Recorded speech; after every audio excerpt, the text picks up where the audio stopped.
Hi viewers, welcome to our channel. ప్రస్తుతం మనతో పాటు దాము బాలాజీ గారు సీనియర్ జర్నలిస్ట్ ఉన్నారు. వారితో ఒకసారి మాట్లాడదాం. సార్ నమస్కారం. No. Sir, Kannappa movie Manchu Vishnu చాలా ప్రెస్టీజియస్ గా తీసుకొని చేస్తున్న ప్రాజెక్ట్ ఇది. ఇంకొక 1 మంత్ లో రిలీజ్ ఉండగా ఇప్పుడు మంచు విష్ణుకు అయితే షాక్ తగిలింది. సో ఈ మూవీకి సంబంధించిన ఒక హార్డ్ డిస్క్ ఇప్పుడు దొంగతనం జరిగింది అని చెప్పేసి ఇద్దరి మీద కేసు కూడా పెట్టారు. అరెస్ట్ అయినట్టు కూడా వార్తలు వస్తున్నాయి సార్. మరి ఏం జరిగింది, ఎలా జరిగింది ఈ దొంగతనం, ఇప్పుడు ఆ హార్డ్ డిస్క్ లో అసలు ఏముంది, ఇప్పుడు సినిమా రిలీజ్ విషయం అదే డేట్ లో రిలీజ్ చేస్తారా, మళ్ళీ పోస్ట్ పోన్ అయ్యే అవకాశం ఉందా సార్? కన్నప్పకి ఒక షాక్ తగిలిందని చెప్పాలి. ఆల్రెడీ కన్నప్ప అనేక వివాదాల్లో ఉంది. పైగా దాని మీద నెగిటివ్ ట్రోల్స్ విపరీతంగా జరుగుతున్నాయి.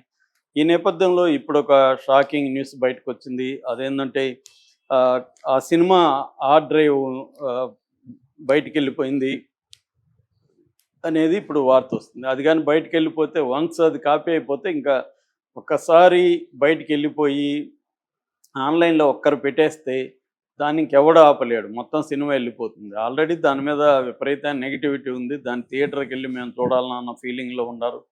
ఇది కానీ బయటకు వచ్చేసి సినిమా ఎలా తీశారు ఏంటి అనేది తెలిసిపోయింది అనుకో డీటెయిల్గా, అసలు ఇంకా ఆ సినిమా ఒక పైసా వెనక్కి రాదు. ఆల్రెడీ దాని మీద నెగిటివ్ ఉంది. థియేటర్లకు బాగా రిలీజ్ అయ్యి థియేటర్లో జనం వచ్చి, ఎందుకంటే ప్రభాస్ ఉన్నాడు కాబట్టి కొంతవరకు కాపాడుతాడన్న హోప్తో వాళ్ళు ఉన్నారు. సో ప్రభాస్ ఫ్యాన్స్ కూడా దాన్ని ఖచ్చితంగా ఓన్ చేసుకుంటారు. సో ఈ నేపథ్యంలో హార్డ్ డిస్క్ ఇప్పుడు బయటకు వెళ్ళిందని చెప్తున్నారు. దీనికి కారణం ఏంటంటే, రెడ్డి విజయ్ కుమార్ రెడ్డి అని ఆ cinema executive producer film Nagar police స్టేషన్లో నిన్న ఒక కంప్లైంట్ ఇచ్చాడు.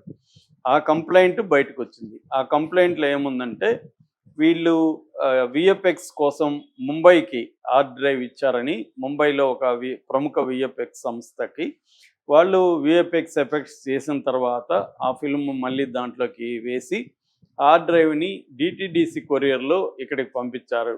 మామూలుగా సినిమా హార్డ్ డ్రైవ్ని కొరియర్లలో పంపిరు. వీళ్ళు ఎందుకు అది చేశారో తెలియదు. మామూలుగా ఎవరన్నా వ్యక్తి పోయి తీసుకొస్తారు, ఎందుకంటే సేఫ్టీ. ఎక్కడన్నా కొరియర్లో మిస్ అయినా కూడా పోతుంది కదా అది. 200 కోట్లు పెట్టిన వాళ్ళు ఒక 50,000 20,000 ఖర్చు పెట్టి వెళ్ళి తీసుకొస్తారు. కానీ వీళ్ళు మరి ఆ నెగ్లిజెన్సా ఏం తెలియదు, కొరియర్లో పంపించారని చెప్తున్నారు. కొరియర్లో వచ్చి ఇది ఫిల్మ్ నగర్లో ఉండే 24 ప్రైమ్స్ ప్రైవేట్ లిమిటెడ్ ఆఫీస్కి, 24 ప్రైమ్స్ ఫ్యాక్టరీ ప్రైవేట్ లిమిటెడ్ వీళ్ళ బ్యానర్ విష్ణుది, ఆ ఆఫీస్కి క్రాంతి అనే అతని పేరుతో వచ్చింది. ఆఫీస్ ఇన్ఛార్జ్ క్రాంతి పేరుతో వచ్చింది. అయితే వీళ్ళు డిటిడిసి కొరియర్ వచ్చినప్పుడు క్రాంతి లేడని చెప్తున్నారు. ఆఫీస్ పై తీసుకున్నాడు, రఘు అనే ఆఫీస్ పై. దాన్ని అక్కడ పనిచేసే చరిత అనే మేడంకి ఇచ్చాడు. అప్పటి నుంచి చరిత కనిపించట్లేదు. వాళ్ళు అసలు కొరియర్ రాలేదని వీళ్ళు అనుకుంటున్నారు. చరిత చెప్పలేదు, రఘు కూడా చెప్పలేదు వీళ్ళకి. ఇట్లా వచ్చింది మేడంకి ఇచ్చానని వాడు చెప్పలేదు. దాంతో వీళ్ళు రాలేదనుకొని క్రాంతి ముంబై ఆఫీస్కి ఫోన్ చేసి, ఇట్లా మీరు అయిపోయింది అన్నారు కదా, మీరు పంపించామన్నారు, మాకు కొరియర్ రాలేదు అంటే, లేదు పంపించామని వాళ్ళు ఇది అక్నాలజ్మెంట్ ఇది ఇచ్చారు. వీళ్ళు దాంతో డిటిడిసి వాళ్ళని అడిగారు, ఇట్లా మాకు కొరియర్ రావాలి, మీరు ఇవ్వలేదు. లేదరా బాబు ఇచ్చాము, డేట్ కూడా చెప్పారు, 25వ తేదీ ఇచ్చాము, పలానా అబ్బాయి తీసుకున్నాడు అని వాళ్ళు చెప్పారు. దాంతో ఈ రఘు గారిని పట్టుకొని మొత్తానికి అడిగారు. నేను తీసుకున్నాను, చరిత మేడంకి ఇచ్చాను, ఆమె ఎవరికి చెప్పొద్దనింది, నేను చెప్పలేదని చెప్పాడు. సో ఇప్పుడు ఆమె ఎస్కేప్ అయిపోయిందని చెప్తున్నారు. ఇక్కడ అందరికి డౌట్లు వస్తున్నాయి. ఎందుకంటే ఇప్పుడు చరితన ఆమె ఎక్కడ ఉంటుంది, ఆమెకి ఫ్యామిలీనో ఏదో వ్యవహారాలు ఉంటాయి కదా, వీళ్ళకి తెలుసు కదా. ఆమె ఆర్టిస్ట్ తీసుకొని వెళ్ళిపోయే అంత మూర్ఖపు పని చేస్తుందా, లేకపోతే ఈ టీమే డ్రామా చేస్తున్నారా పబ్లిసిటీ కోసం? ఎందుకంటే ఇది 27 రిలీజ్ ఉంది, జూన్ 27. ఇప్పటి నుంచి ఏదో ఒక పబ్లిసిటీ నలగాలని చెప్పి, ఇదంతా పబ్లిసిటీ కదా, కోట్లు ఇచ్చినా రాని పబ్లిసిటీ. లేకపోతే ఇప్పుడు మనం ఈ టాపిక్ మనం చెప్పుకునే వాళ్ళం కాదు, ఫ్రంట్ పేజీలో రావు, అన్ని ఛానల్లో బ్రేకింగ్ న్యూస్ రావు.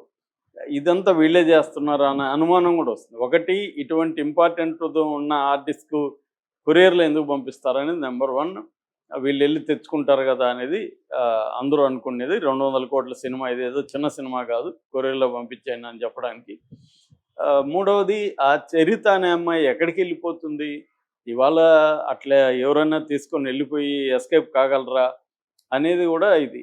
ఎస్కేప్ అవ్వాల్సిన కూడా పనిలే. ఆమె మామూలుగా ఆర్టిస్ట్ని కాపీ చేసి ఎవరికి పంపాలో పంపించేయచ్చు ఆన్లైన్లో. దీని ఎత్తుకొని పరిగెత్తాల్సిన అవసరం లేదు. ఇదంతా కూడా ఏదో ఫిషీగా అనిపిస్తుందని చాలామంది అంటున్నారు. అంటే వీళ్ళు ఏదో ఒకటి పబ్లిసిటీ కోసం ఇవన్నీ చేస్తున్నారా? ఇదంటే ఈజీ కదా పబ్లిసిటీ. మళ్ళీ చరిత్ర దొరికిందని చెప్పొచ్చు. పోలీస్ కంప్లైంట్ ఇస్తారు. ఆమె పొరపాటైంది, ఆమె ఎక్కడికి తీసుకెళ్ళలేదు అనేది మళ్ళీ విత్‌డ్రా చేసుకుంటారు. పోలీసులు ఏం చేయరు. సో అట్లేమన్నా చేశారా అనేది చూడాలి. ఎందుకంటే ఇప్పుడు ఆమె దొరికి ఆమెని జైలుకి పంపిస్తే ఒక లెక్క. కొంత నిజమని నమ్మొచ్చు. లేదంటే మాత్రం ఇది వీళ్ళే ఏదో ప్లాన్ చేసుకొని దీన్ని ఇలాగ చేస్తున్నారు అనేది వస్తదనమాట. సో ఏది నిజం అనేది ఇప్పటికైతే తెలీదు. కాకపోతే గతంలో కూడా ఇలాంటివి చాలామంది చేశారు. మనకి కావాలనే వీళ్ళే కొంత లీక్ చేయడం, పబ్లిసిటీ తెచ్చుకోవడం, లీక్ చేసిన చుట్టూ దాని మీద డిస్కషన్ జరగడం, దాని తర్వాత లీక్ చేసింది ఎవరో ఏంటో మేము పట్టుకుంటా ఉండడం, ఏం జరగలే. అట్లాంటివి చాలా ఉన్నాయి కేసులు. ఆ లీక్ చేసిన వాళ్ళు ఎవరు జైలుకి పోలేదు, ఏమీ జరగలేదు. ఇదంతా ఏంటంటే వీళ్ళు చేసే కొన్ని మార్కెటింగ్ టెక్నిక్‌ల్లో ఇదొక టెక్నిక్ అనమాట. లీక్ అయిపోయిందని చెప్తే ఒక ఇది వస్తుంది. అంటే ఈ వేరే వివాదాలకు వెళ్లకుండా ఇదొక టెక్నిక్. ఆల్రెడీ కన్నప్ప మీద వివాదాలు ఉన్నాయి. యూట్యూబర్స్‌ని కొంతమందిని వీళ్ళు స్ట్రైక్స్ కొట్టించేసి యూట్యూబర్స్ కన్నప్ప మీద నెగిటివ్‌గా చెప్తున్నారని చెప్పి ఆల్రెడీ విష్ణు 18 ఛానల్లో ఎన్నిటి మీద ఆయన కంప్లైంట్లు ఇచ్చి కొన్నిటికి స్ట్రైకులు కొట్టించారు. నేను అందరూ అంతు చూస్తాను ఇది అన్నా. ముందు నుంచి కూడా విష్ణు ఏంటంటే సోషల్ మీడియాతో గొడవ అనేది విష్ణుకి కామన్ అది. సో దానివల్ల సోషల్ మీడియా విష్ణు మీద వెయిట్ చేస్తూ ఉంటుంది సమయం కోసం. ఇప్పుడు కొన్ని వేల పోస్టులు, వందల వెబ్సైట్లు, వందల యూట్యూబ్ ఛానళ్ళు, వేల యూట్యూబ్ ఛానళ్ళు ఉన్నాయి ఇవాళ.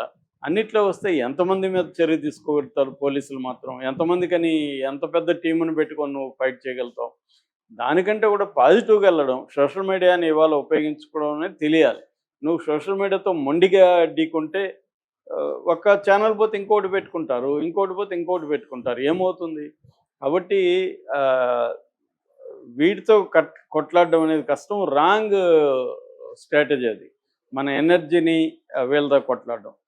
సో అదొకటి. రెండవది మనోజే దీని మీద నెగిటివ్‌గా ఉన్నాడు. ఇది ఫ్లాప్ సినిమా అన్నది మనోజే చేస్తున్నాడు. ఆ డబ్బులు మిస్‌యూజ్ అయిందని చెప్తున్నాడు మనోజు. ఆ మధ్య శివయ్య అని ఒక వ్యంగ్యంగా కూడా కామెంట్ చేశాడు. మళ్ళీ నిన్న సారీ చెప్పి కన్నప్ప హిట్ కావాలని కోరుకుంటున్నాను అన్నాడు. ఏదేమైనా దీని మీద అది కూడా ఉంది. ఇక ప్రభాస్ క్యారెక్టర్ మామూలుగా ఈ సినిమా ముఖేష్ కుమార్ సింగ్ డైరెక్షను. దాని తర్వాత మనకి మోహన్ బాబు, శరత్ కుమారు, ప్రభాసు, ప్రీతి ముకుంద్ అనే హీరోయిన్, తర్వాత ముఖేష్ ఋషి వీళ్ళందరూ ఉన్నారు దీంట్లో. అయితే ప్రభాస్ క్యారెక్టర్ ఏమో ఇక్కడ దానేమంటారు కేమియో రోల్, ఒక గెస్ట్ రోలే అర్జున్గా చేస్తున్నాడు. అర్జునుడికి శివుడికి మధ్య కూడా ఒక వార్ ఉంటుంది.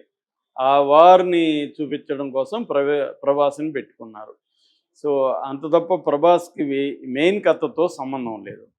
సో మరి ప్రభాస్ ఎంతవరకు ఈ సినిమా నిలబెట్టగలడు అనేది చూడాలి. పైగా ఇది న్యూజిలాండ్లో తీయడం వల్ల కూడా ఇది ఇండియన్ ఫీల్ వస్తుందా ఈ సినిమాకని కూడా అందరూ అనుకుంటారు. పైగా బాణాలు అవన్నీ చూస్తే ఇదేదో రాబోయే కాలపు టెక్నాలజీ, ఏఐ టెక్నాలజీ ఉపయోగిస్తున్నారు అన్నట్టుగా ఉంది. కానీ ఒక లోకల్గా ఉండే మన కాళహస్తి దీంట్లో ఆ ఏరియాలో జరిగిన కథగా చెప్తారు కదా, అది అక్కడ అంటే శ్రీనాథుడు రాసిన పుస్తకంలో నుంచి వచ్చింది ఇది.